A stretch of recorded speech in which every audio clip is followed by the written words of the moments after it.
Alright mga katrops, welcome back to our channels. At dito tayo ngayon kay Georgina, home ng Filipino barbecue. Dito lang sa Lethbridge.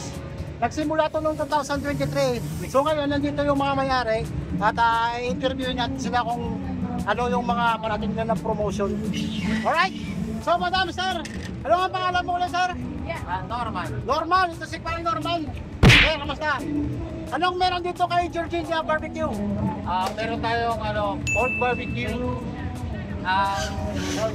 famous nating lumpia at pansit, mga chicken adobo, pork adobo, yung mga basic na Filipino na hinahanda sa pagkainan, patatagpuan dito sa Pilipinas. Yon mga katrops ha, kung nandito kayo sa event na to sa may Wumpa 2025, bisitahan nyo yung Georgina Barbecue. Paano ba nagsimula itong Georgina?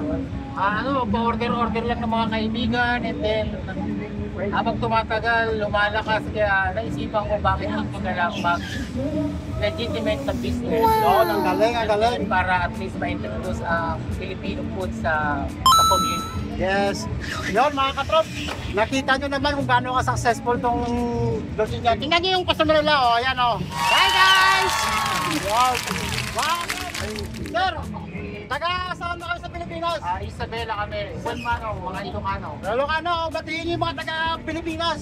Sir, go ahead. Hello, naimbag na Rabi, bigat kayo, kayo amin, na taga Isabela, then kay Ilocanoan, at sila Pilipinas. Ikaw sir, pero may gusto kang batiin.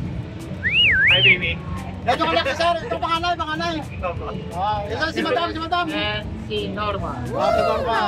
Yan mga katrops ha, hanggang dito na lang yung munting vlog natin kay Georgina. Sana magkita-kita tayo sa sunod. Alright.